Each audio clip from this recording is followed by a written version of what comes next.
You are now listening to Ride With Me, the Fraternity Podcast.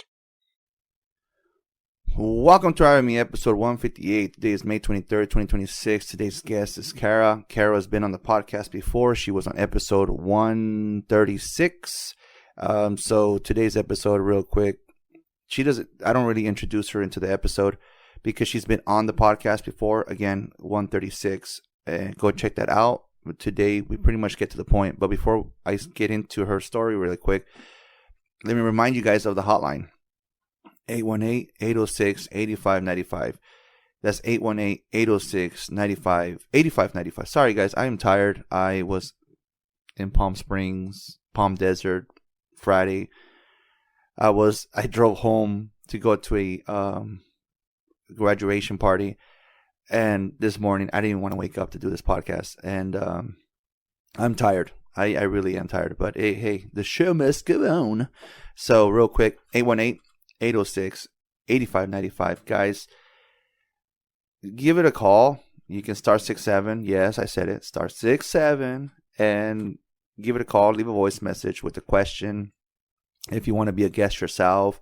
If you just want to vent, give it a call. It's a real number. If you guys don't trust the star 67 option, go ahead and call your friend, call your mom, call your brother to test it out. That if you hit star 67, the number will come private and I won't see your number. If you're okay with that, then you can always, text or call. You guys can also reach out on Instagram, Ride With Me Podcast. I'm on TikTok, FTA_podcast, YouTube, FTA_podcast. I haven't really posted anything on Rumble, but it's there, FTA_podcast. And then, Patreon. I really don't want you guys donating on Patreon, please. Don't waste your money. Don't spend your money. Don't want to put them on blast, but for every $20 you guys give me, they keep 12. So don't do it. I'm okay with it. If you guys want to, and you guys insist, you guys can reach out to me on Instagram, and I can give you guys my Venmo or the PayPal. But I appreciate the one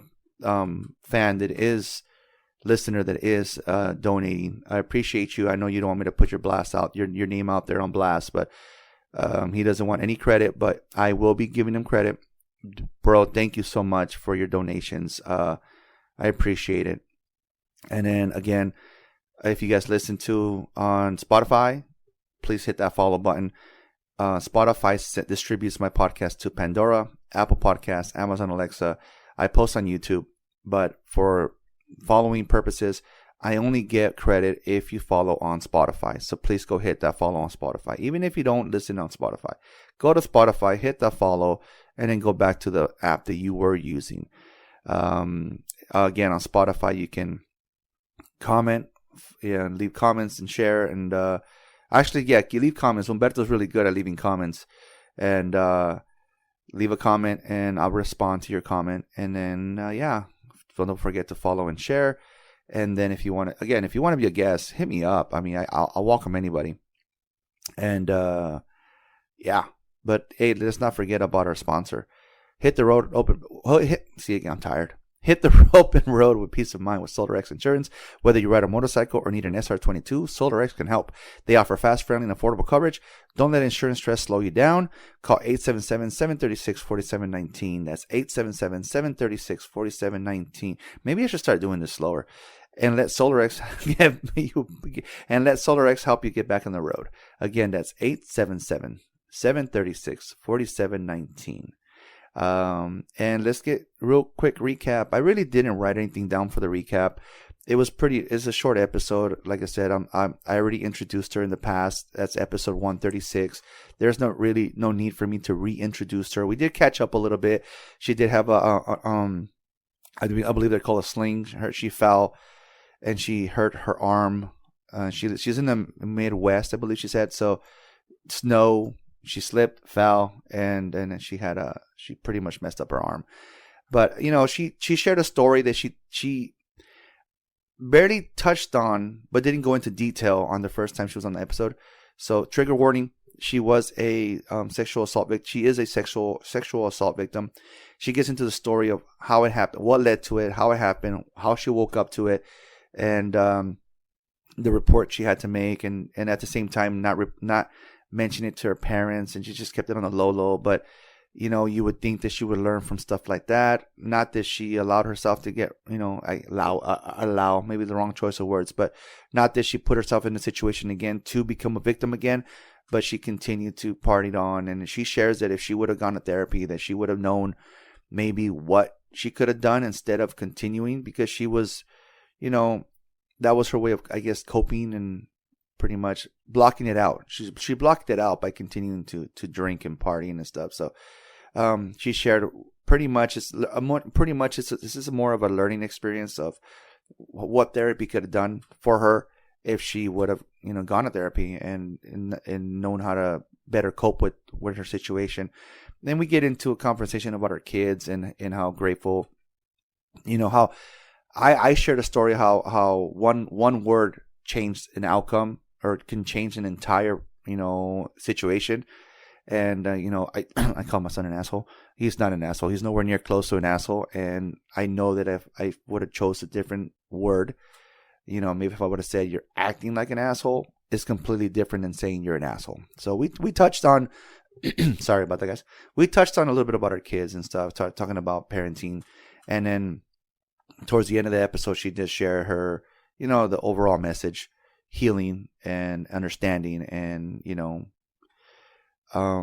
coping. And she is, I believe she said she has an 11-year-old. And if you guys want to hear the first time she was on the podcast, it's 136. If you guys need to go hear that first before you guys listen to this one, I am okay with that. And 136, the happiest parent. And that's the episode she is on. So thank you guys again for listening. Thank you, Mr. Anonymous, for the donations.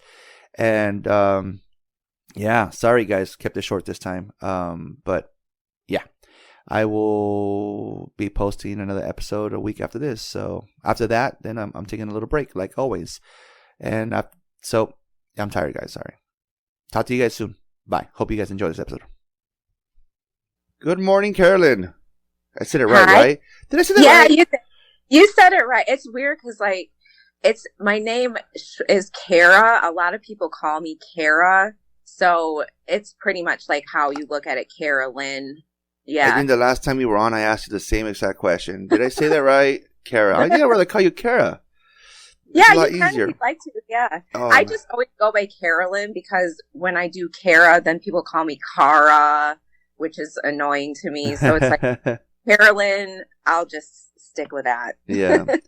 But sorry for the delay. I am so tired. I'm beat. I look like a zombie. I feel like a zombie. I am so tired. We had a wedding on Friday and we had a graduation party on Saturday, but the wedding was in Palm Springs, which was 2 hours away from here. That's with no traffic.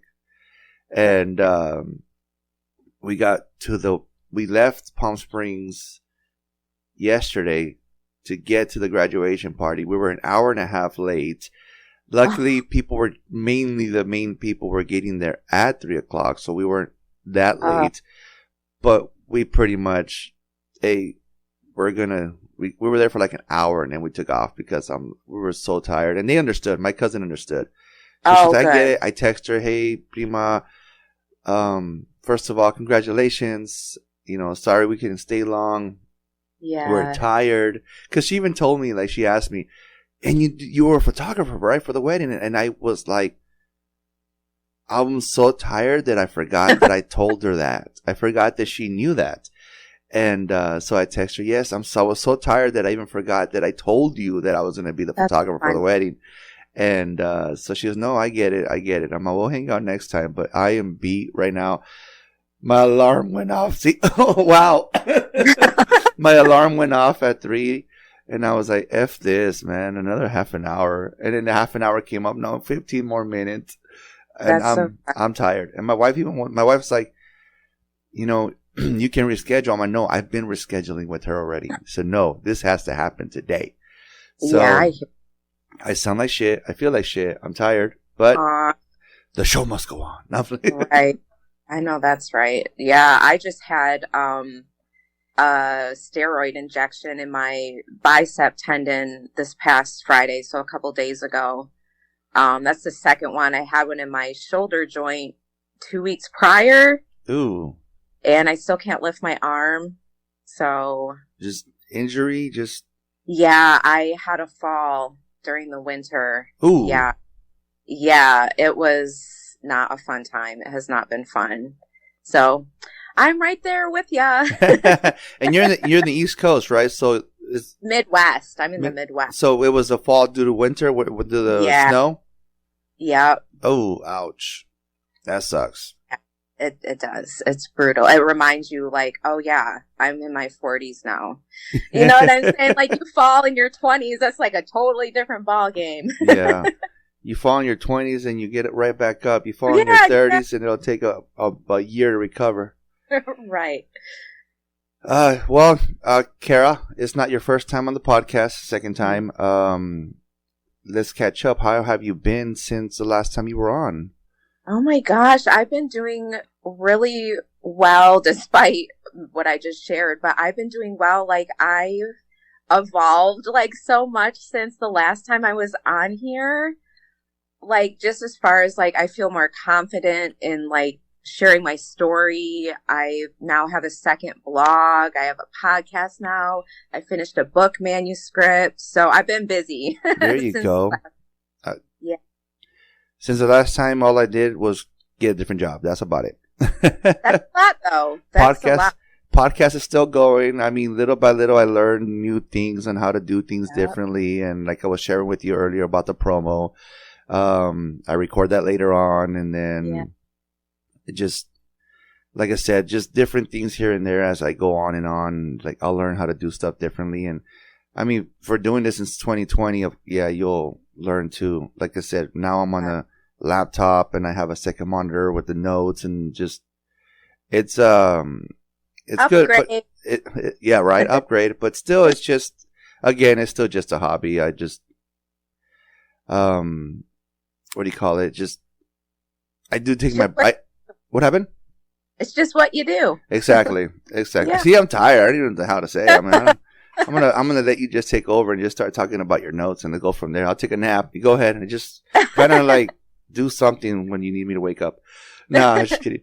But just like I said, doing things differently and stuff. And I think it's made the process faster because before when I first started, it would take whatever time it took to record and then listen to it all over again and then delete here and there. And I was so cautious of bad words. Oh, look, let me delete the bad word, Right. And I was so picky and stuff. Like I don't know. Like I'm doing this for the first time.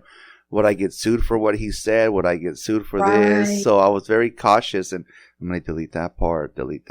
So that would take like 5 to 6 hours of my day. And my gosh. So now it's just like because the recorder also has to do what they call a mix down.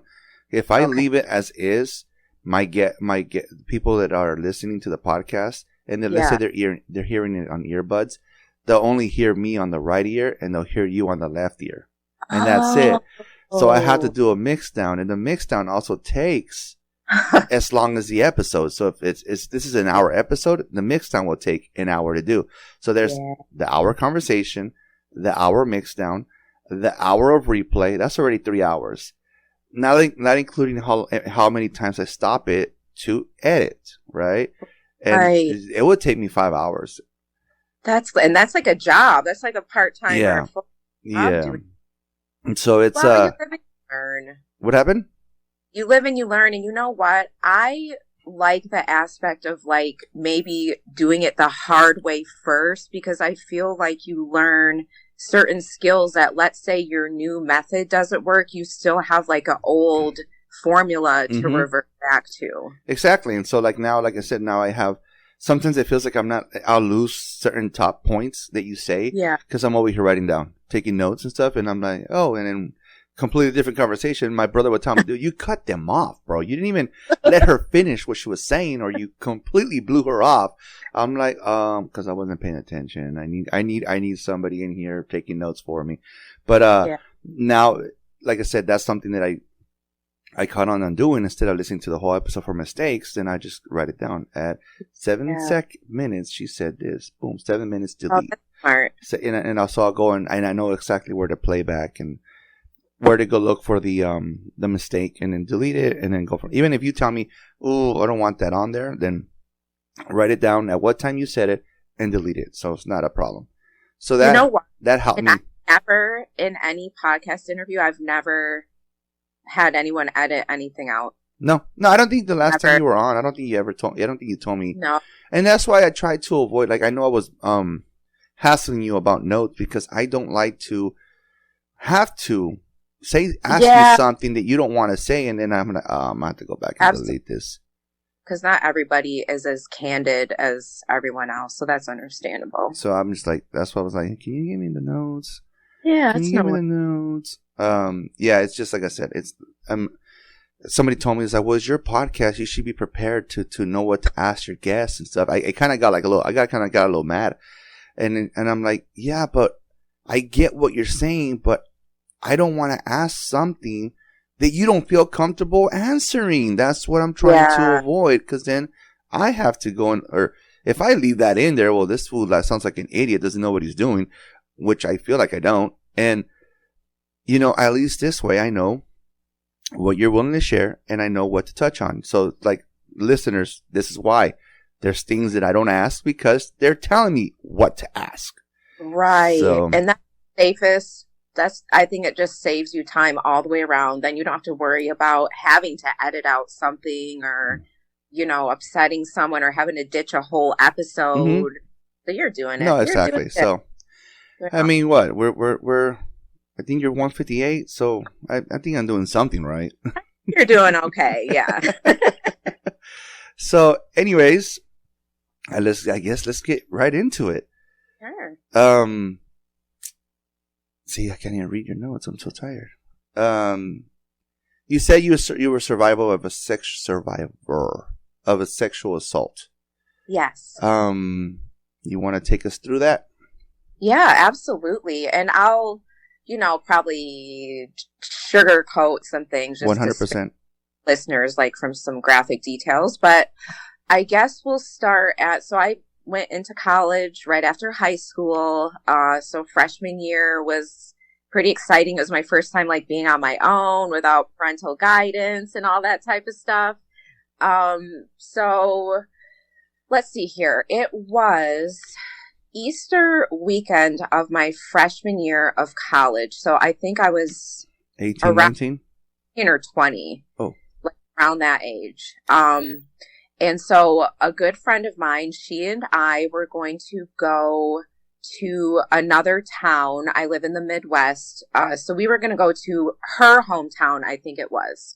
She had a bunch of friends, high school friends, that were going to be on college break, because Easter weekend, you usually have like an extra day off, whatever. So we go there. We had plans to return back to campus Easter Sunday, because we were then going to go to my parents' house for Easter dinner. So we get to her hometown or whatever. We find out there's a party. So this was Saturday night. And I was supposed to be driving to my parents' house that Saturday night, but my friend's like, no, let's stay and go to this party. So I call my dad and I'm like, yeah, we're going to come on Sunday instead. He's like, well, are you sure? I really think you guys should come tonight. But obviously I'm grown at this point. I don't have to do what he says. So I'm like, oh, we're going to go to this party. So we go to the mall, get our outfits, whatever. So it's at a house party. So while I was in college, this did not happen on a college campus, nor was it like a frat house or that. It was just college students there. So it was myself and my female friend. There was predominantly guys there. I honestly don't think there was any other women there except for myself and my friend. I do recall there being at least a couple of people from our college that we attended. The rest were people I had never met before. So the party starts or whatever. There was drinking involved. We're playing music. I was extremely intoxicated, at least an hour or two into the party. And just for some context, I never had a drop of alcohol until I came to college. So as far as hit you differently. Yeah, and I'm 4'11", and also for context, at that point in time, well, I'm still 4'11". That hasn't changed. But at that time, I'm 4'11", probably like between 100 and like 108 pounds.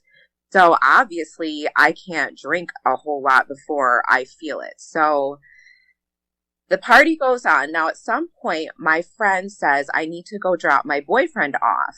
And obviously I'm inebriated, so I'm not putting up a fight about it. I don't even really know if I knew what was happening. She's like, so I'm going to go drop him off. And I'm like, okay, fine.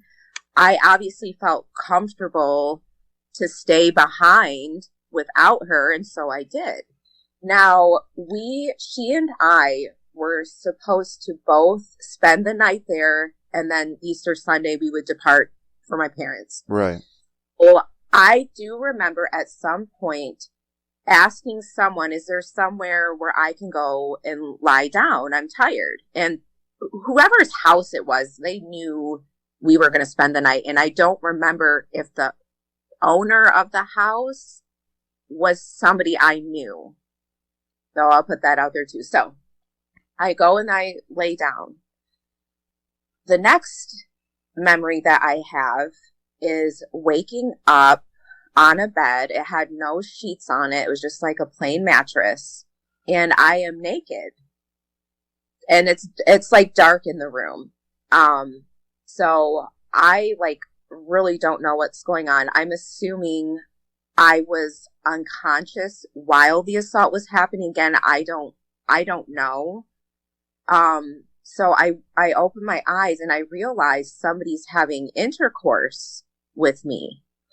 And I had the typical freeze response and literally was just frozen. The only thing that happened is tears just started like streaming down my face. I did not yell, scream, fight, nothing.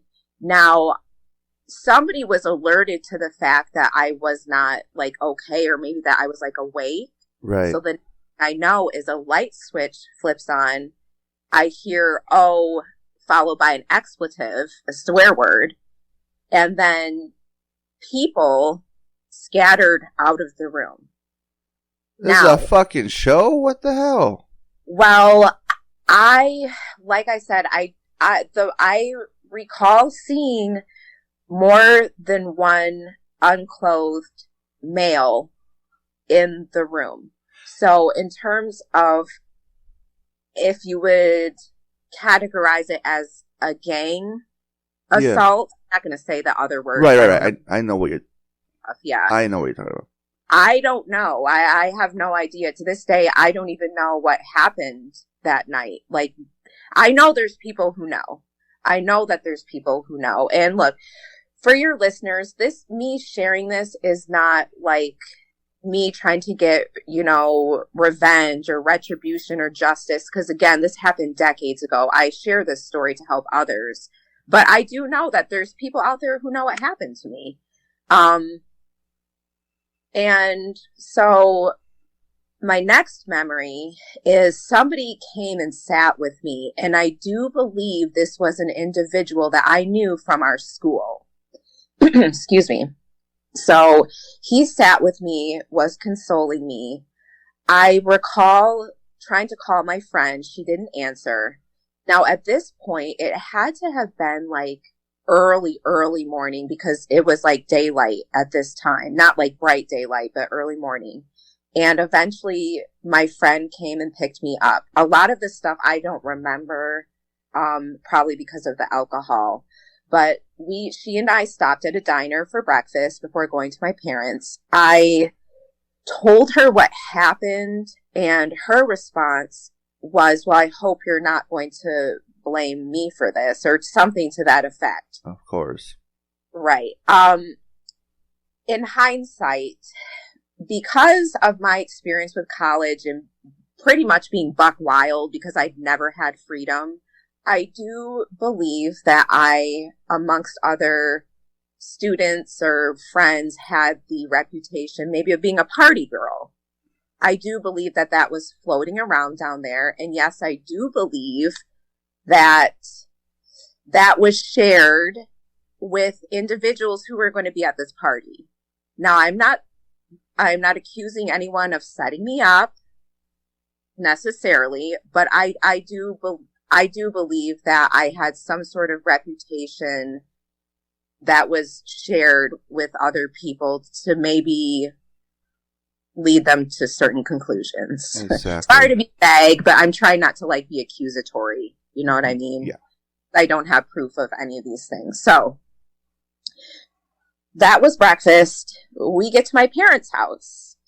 So it's time to, get myself together and pretend like I'm fine. And that's exactly what I did. We sat down for dinner. I don't know. It was my mom and dad and my brothers and then my friend. I don't know if my family suspected anything was wrong with me. I wasn't crying. I was acting normal. I don't remember what the conversation was, but I was also digging my fingernails in my hand to keep myself from crying. Wow. Yeah, but like I've said in previous interviews, I think my ability to be able to sit down for an Easter dinner after being sexually assaulted was by design, because I kind of grew up in like a not necessarily the most emotionally safe environment. So sucking it up and carrying on with life was like standard. So to be honest with you, it's not all that surprising that I made it through that dinner. The more and more that I do this podcast, the more and more that I learn that a lot of us grew up with the suck it up mentality, and it's like a joke that to share your feelings back in the day, and how now everybody just obviously shares it normally now, but back then it was like so different. Mm-hmm. Totally different. Yeah, it really was. And to be fair, that's the generation our parents were in, or you're too, I was always told I was being too sensitive or like dramatic. So we carried through the dinner. Eventually we returned back to campus. At this point, I called another one of my friends, and she was like, you need to go get examined. So at this point, unfortunately, I had like already showered. And understandably so, I wouldn't doubt if a lot of survivors also do that, because it's you want to wash that stuff off of you. Like you want to wash the filth because you feel dirty. However, I do wish that I would have maybe not have done that just for evidence sake, but they did find evidence. So she took me to the local YWCA. I had a rape exam done. They found a condom inside of my reproductive area. I don't know the right way to term that, but it was inside of my body. That was a re-traumatization for sure, because that really solidified that, hey, something happened to me. Right. And I remember breaking down a little bit when the nurse came back in and went over my findings or whatever. Praise Jesus, I didn't have any diseases, did not end up pregnant, anything like that. And so I don't remember the rest of the conversation. I do know I set up a follow-up appointment with a counselor. Now, as far as filing police charges, I don't recall what the guidance was on that. I don't remember that conversation. I chose to not report it to the police for a lot of reasons. Number one, I was still living at home in between semesters, like summer vacation or whatever from college. So I was like, if I file police charges, conceivably when I'm done with the semester, I'm going to be back at home and I'm going to have to explain to my parents why I'm having to travel across state, I probably wouldn't have told them why, but right. I would have had something. So that was reason number one. Reason number two, at that stage in life, I did know the stigma that came along with survivors of sexual assault and, you know, the victim shaming, the blaming. I had been drinking. I knew that was going to be a factor. And I worried that if it did go to a trial, I was not about to have to relive that. I was not going to have someone badger me and say, well, you were drinking, and try to blame me for that happening to me. It doesn't even matter if I had been walking around that party naked. It doesn't matter. Nobody should have been doing that to me. So I worried about that. And then finally, I just wanted to just get over it and be done with it, because remember, I had not actually really learned healthy ways to regulate and process emotions other than to stuff it away and move on. And that's exactly what I did. I went to one counseling session, didn't return for that, because at that time I also didn't appreciate the benefits of therapy and counseling. In hindsight, I do wish I would have gone with that. And look, we all are dealt a certain hand of cards and a certain path that we must take. But I can tell you pretty definitively, had I gone to therapy after that sexual assault, there's quite a few major life events that I don't think would have happened, because I would have had the tools to cope with it. I would have had the tools to rebuild my self-esteem, my self-worth. I would have had somebody tell me, you don't need to feel shame. You don't need to feel guilt. You don't need to be embarrassed about this. This wasn't right. This wasn't your fault. But instead, I chose like the quote unquote self-healing path, which ended up being me being reliant upon alcohol socially and stuff like that. So for listeners out there, if you're a survivor, if you can muster up the courage, please go see a therapist. Self-healing from a sexual assault is not a good decision. And that's just from personal experience. I thank God I'm okay. I'm still here, but yeah. So yeah, that's pretty much in a nutshell the assault and like the immediate after situation from that. So you said you picked up, like, just instead of going to counseling, I think I caught it. You started drinking a lot, like. Yeah. And look, I wasn't slamming 40s like when I woke up in the morning, nothing like that. And I shouldn't make light of that. It's a terrible joke, but it was more in social settings. And I wouldn't doubt that my body remembered stuff from that night that I consciously still don't remember. So I wouldn't doubt if my nervous system in social settings was now worried. And so I had to I used alcohol to make myself more talkative, because it did. I was like, I was like a happy drinker for the most part. Like it did make me more social. So I don't know if subconsciously I was also doing that because there was stuff that my brain remembered that, hey, when we're in these social settings, we need a little bit of help, to be able to function. And that actually led to an alcohol poisoning where I almost died. Oh, man. Yeah, because again, if you go to my size, binge drinking is harmful for everyone, but certainly the less you weigh, the worse it is. And I was at another party. The partying didn't stop. You would think maybe I would. Wow, exactly. But that's where therapy would have helped. You get what I'm saying? And look, I don't think a therapist would have said never go to parties again, but I would have learned, if you come with someone, you leave with them. If you can't leave with them, find a way to leave on your own, watch your drink, blah, blah, blah. There's like a lot of things I didn't know. So I was at this party. I was slamming Jello shots. I remember at some point actually drinking out of a bottle, and I was so inebriated that I believe somebody nudged me. I fell on the floor, hit my head, was knocked unconscious, They had to call an ambulance. The ambulance, when they got there, I was told later, they were worried I was going to die. They couldn't find a heartbeat. Damn. Yeah. Yep. And I think this happened. Need auto insurance or an SR22? Like now, SolarX Insurance gets you covered fast. No license, no problem. We speak your language, shop the best rates, and get you back on the road today.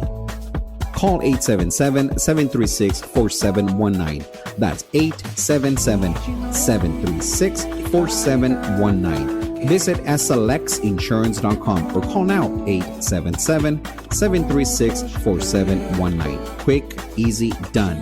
SolarX Insurance. Drive with confidence.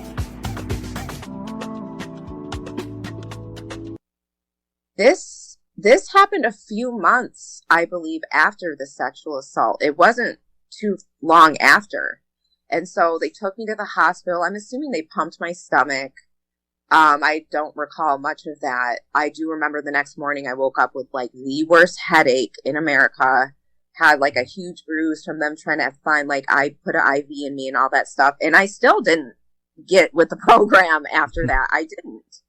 Now the drinking, I did definitely taper off on that, but I didn't quit doing it. I did not quit, but that's because my body was living with stuff that I had no clue how to process. So I was just numbing it away. And I do also think that there was a little bit of like risky, reckless behavior in there. Like, I think I just literally didn't know what to do, that I was on a path of self-destruction. Not necessarily consciously, like I wasn't waking up in the morning saying, let's see how slammed I can get tonight or how close to death I can get. But risk-taking behavior can be common when you have unprocessed trauma or unprocessed stuff. So I continued the drinking. I never got to the alcohol poisoning point, but I did get to points where I would black out or, you know, it was not a good situation. And that continued, oh man, like on and off for a decade. Easily. I had parts in there where I wasn't really drinking that much, but yeah, that crutch of the alcohol definitely carried on for a very long time. And certainly if we talk about the recovery process of surviving a trauma, oh my gosh, so many things played out in dating relationships. Dating relationships specifically, I was scared to tell any guy no. So if I did not want to have intercourse with somebody, I would just do it anyway, because I was like, what if I say no? They're going to do it anyway. Yeah. That mindset for many, many, many years. It's so it's really sad. It's very sad, because I do think at some point though, I started to develop an identity in which I felt like my value and worth was based on physical attractiveness and probably like the sexuality aspect of relationships. That was like my worth was in those things. I was like, oh, that's all guys like me for. And look, now I wasn't dating a different guy every night or going crazy like that, but I could have probably used that time to just be single and not be dating anybody, because it developed this pathology of unhealthy relationships, toxic relationships. I was in abusive relationships. And again, had I gone to the therapy, I would have had these skills and a different foundation to work with, that the recovery process wouldn't have included so much heartache and just treating myself like crap, you know? Yeah. It says you had, I'm looking at your notes real quick. It says you had challenges with trust and emotional regulation, difficulty feeling safe in your body and environment. I mean, I've had people on here share similar stories, but like you said, the importance of therapy. Yes. Yeah.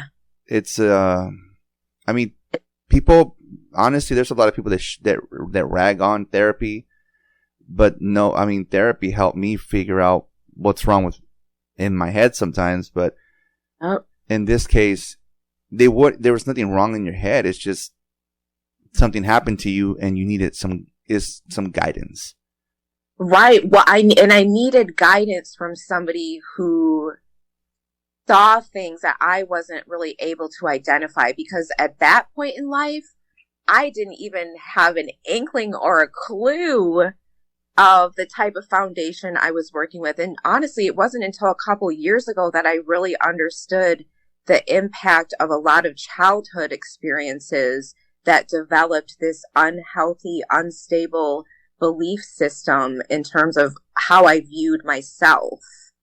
And that really set a terrible stage for just a lot of things. And self-healing is absolutely possible, but you also have to remember that the person who's healing you is like your own voice. And we're very biased. Like, of course, we're gonna talk ourselves up like, yeah, girl, you're handling this perfectly. Meanwhile, outsiders are literally looking at us like watching our lives like implode and explode.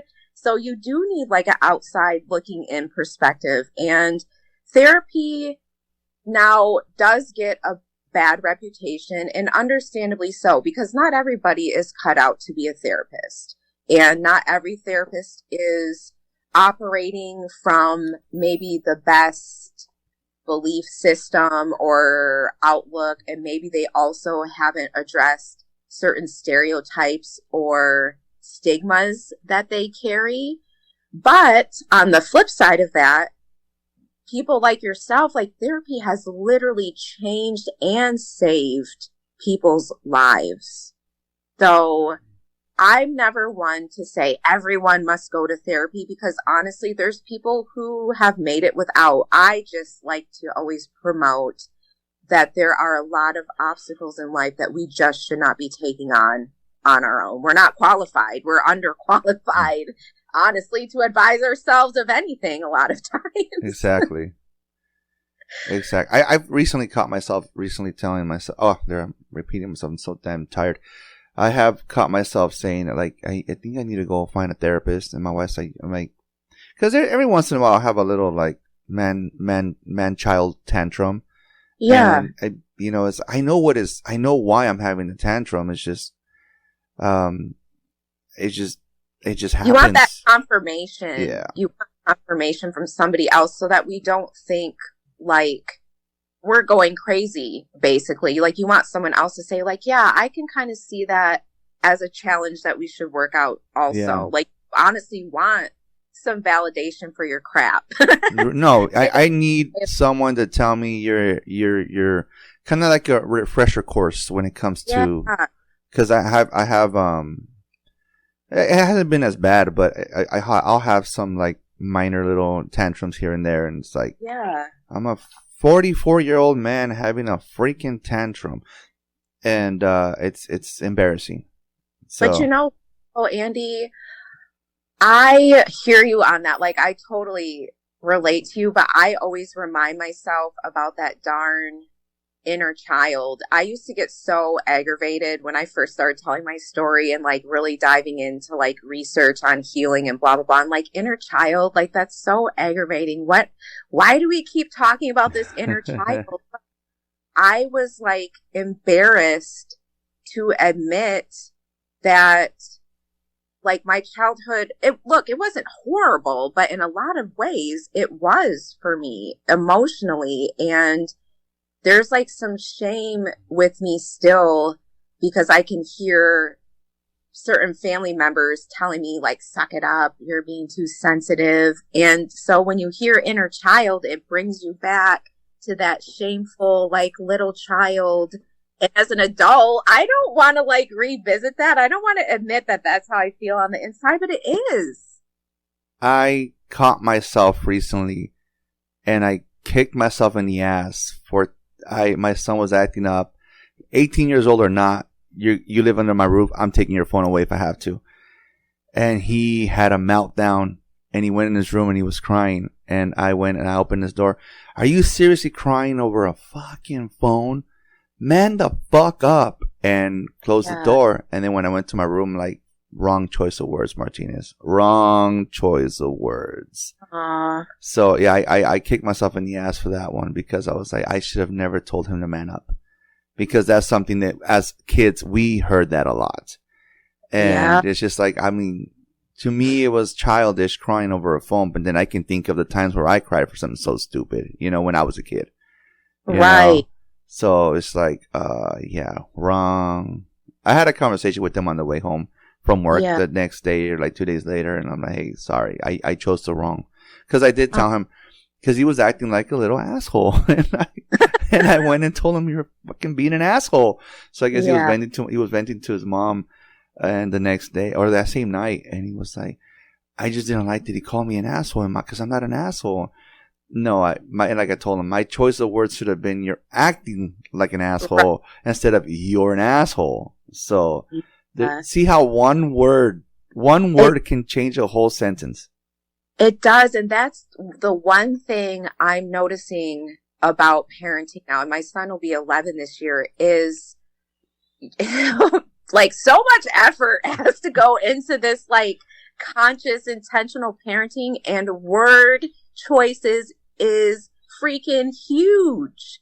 It is. And look, we don't always want to be like overthinking, and clearly we don't always have the time to make a good choice of words, but words matter so much. Like, you can correct a child in two different ways, a crappy way or a more like understanding way, but still get the same message across. And like, literally one change of one word can make a huge difference either way. Yeah. And like I said, he went up to my wife that evening and it's like, I just didn't like that he called me an asshole. It's like, I'm not an asshole. And he's not. He is not. Yeah. Like, he has a job now, and without us even asking him, they went to the grocery store, and he put the like the divider in between the groceries, and he said, I got this half. And yeah. And then for our haircuts, he said, Dad, I got it. I'm like, what? And then for Mother's Day, we went to have dinner, and it was my sister-in-law, her kids, my mother-in-law, my father-in-law, and then us four. And the bill came, and no matter the price, he put his debit card on the machine, on the little tray, and he said, I got half of it. And I'm like, hold on, because my mother-in-law likes to use her Discover because she gets points.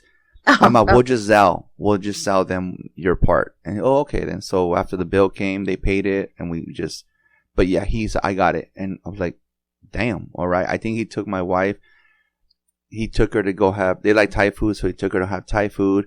And after that, they went to go watch the Devil Wears Prada 2. Like, he took her on a date. And I was like, motherfucker, you're making me look bad.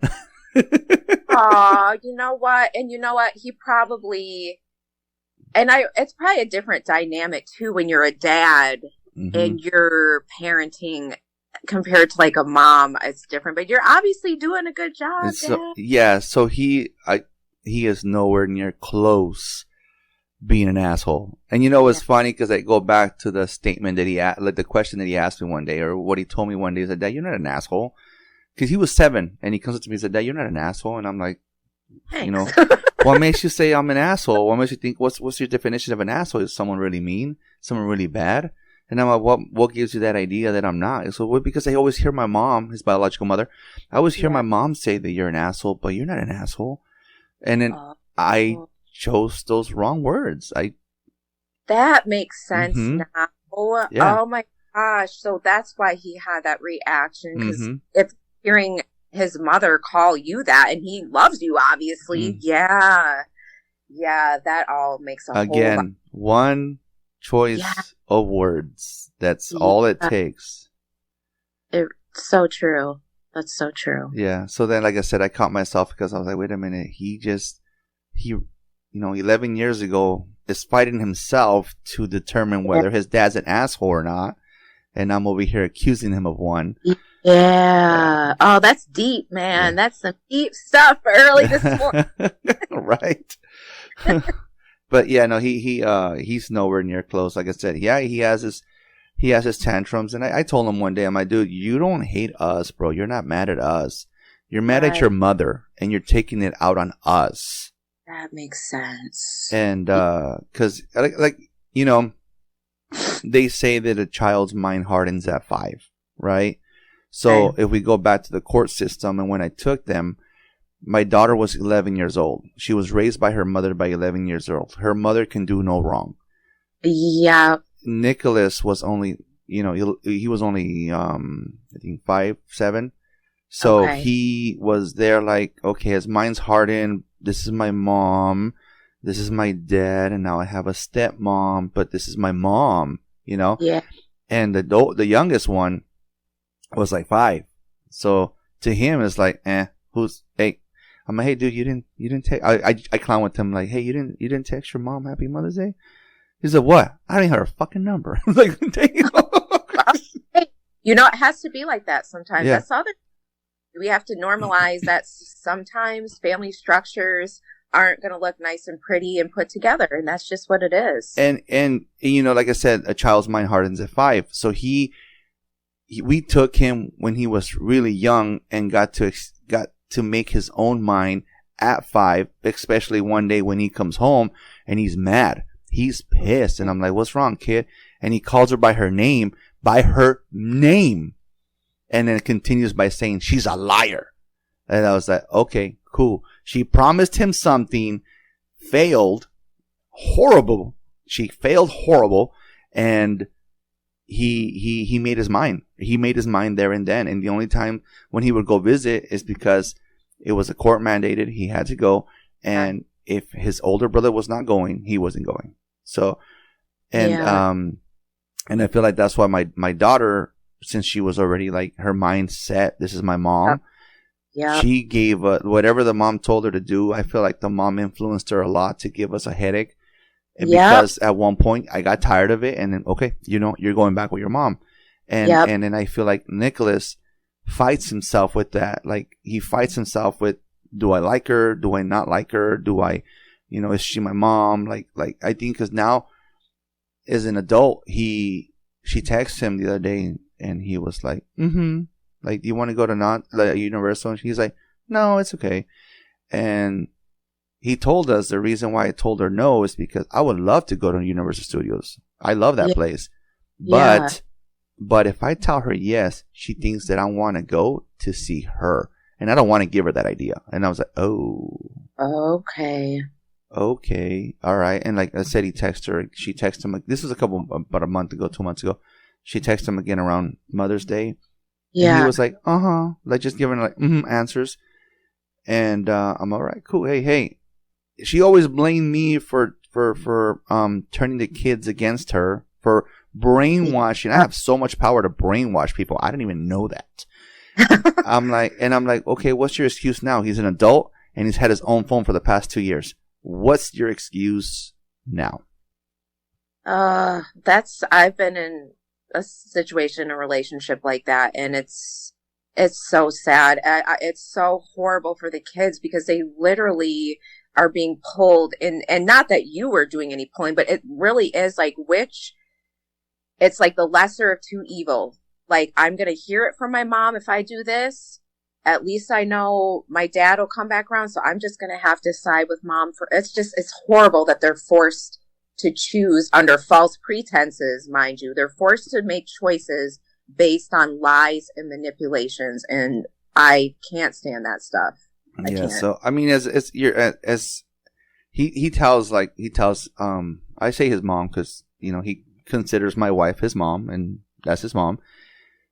And he tells her, like, because I said something one day and he was like, I told him, you make me feel like sometimes I feel like I did you guys wrong by taking custody of you guys, because I feel that you guys picked up my tantrums, my issues. You guys have made them your own now, and you guys are struggling with the same thing where you guys didn't grow up the way I did. So I don't understand why you guys picked up some of these. So I feel like I did you guys wrong. And I feel like a bad dad sometimes.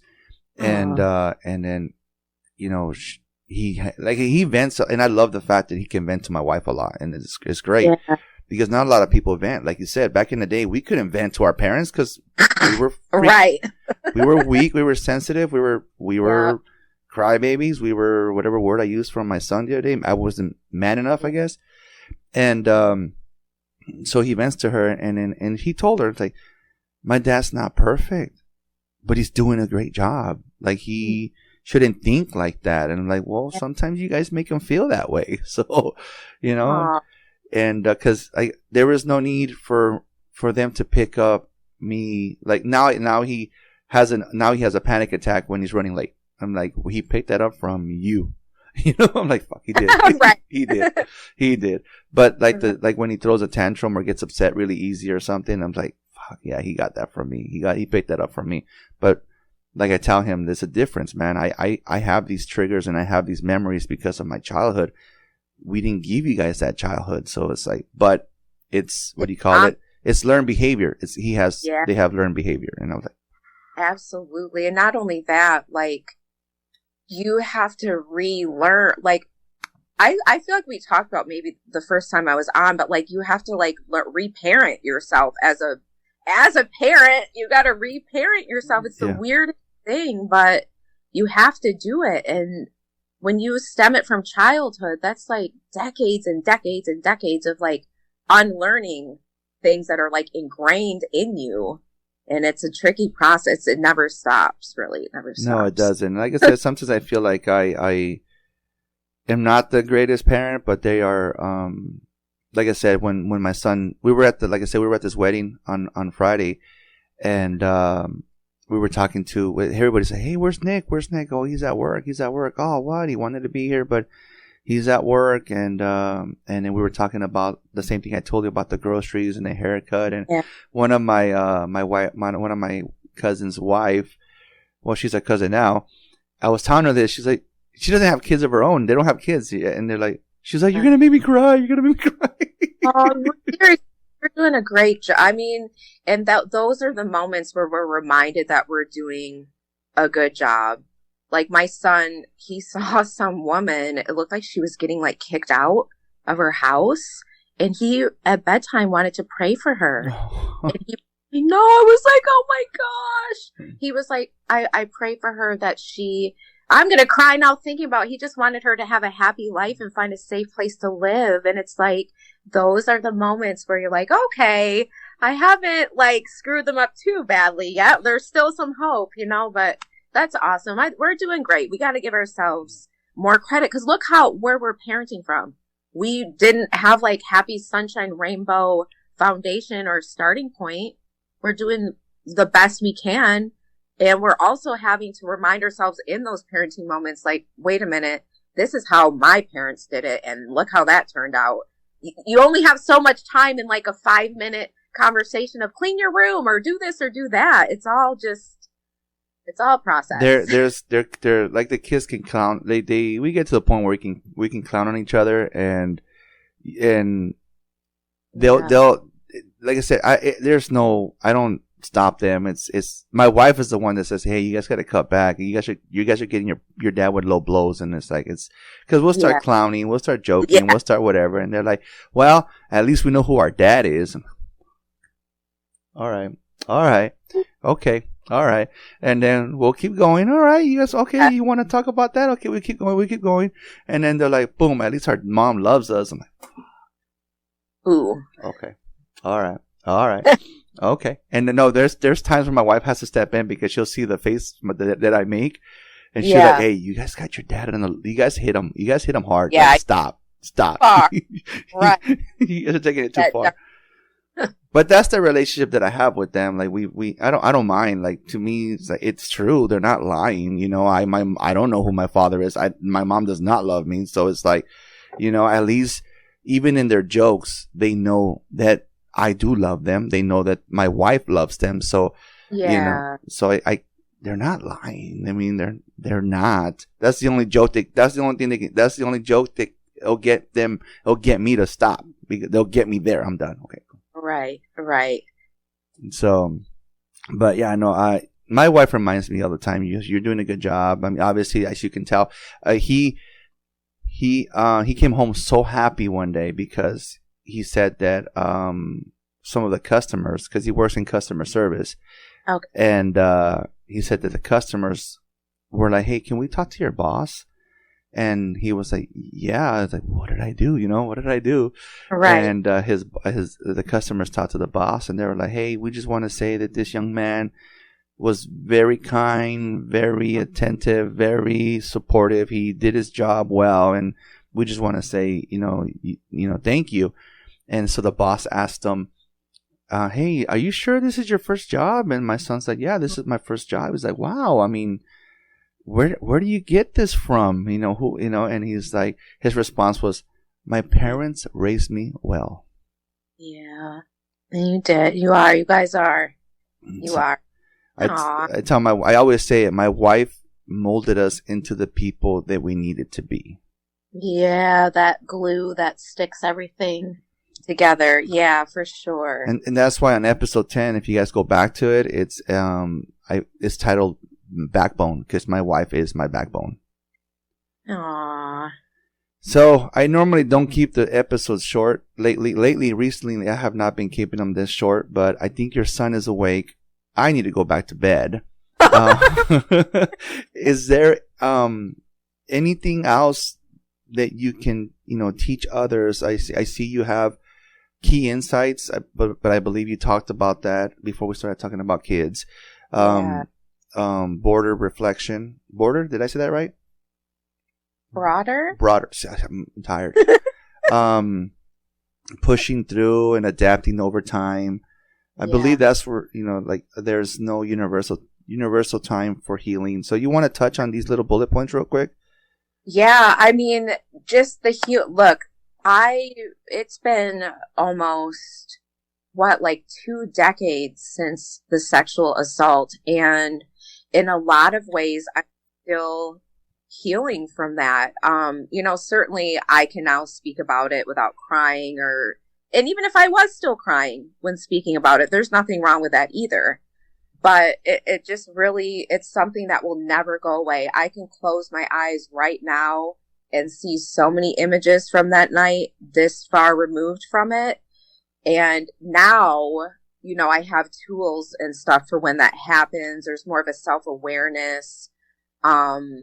But a lot of these struggles just are going to be a part of who I am, honestly, for the rest of my life. To this day, I still have a fear of that happening again, because when it did happen to me, I was not conscious. I am terrified of that ever happening again, and I have to be conscious and awake for it. I don't know if that sounds weird or not, and certainly I don't shelter down in my house, but there is a fear in the back of my mind that I don't even know how I would take that if I was awake or conscious during something like that. So it's a work in progress. And for other survivors out there, you might go years and years and years without thinking about it, and then something might trigger a memory or a flashback. You're not having to start over. Just remember, it's just a little bit of a bump in the road, but that does not mean that all of the years of healing and stuff that you have done gets undone because of one setback. You still are as healed as you are. It hasn't changed anything. And you got to kind of keep moving forward with patience and grace and self-compassion. Yeah, pretty much you covered everything on your bullet points. Wait, sorry, real quick. People can rebuild a sense of self and safety over time.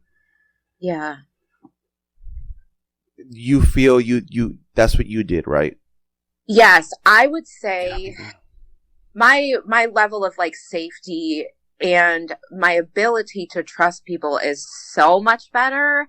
However, I will forever be a skeptic when I do encounter people with certain vibes. I'm always gonna, unfortunately, think the worst until you show me otherwise.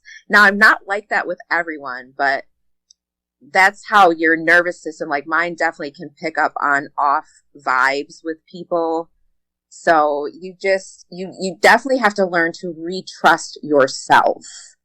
even as much as you have to relearn to trust others, for sure. I like that. Well, we're going to come to the end of this episode. Sorry, guys. It was a short one today. Humberto, I'm sorry, bro. It's a short one today. If you come over here and become a co-host, bro, then we can make this longer. I could have been taking a nap while you're doing this. But no, you don't want to be on the podcast, bro. Real quick, so this episode is sponsored by SolarX Insurance. Fast, friendly, and affordable coverage. Need an SR22? They can help. Ride a motorcycle? Covered. Already insured? They have options. See how tired I am? And SolarX helps all drivers no matter the situation. Call 877-736-4719. That's 877-736-4719 and get back on the road with confidence. Kara, any last words?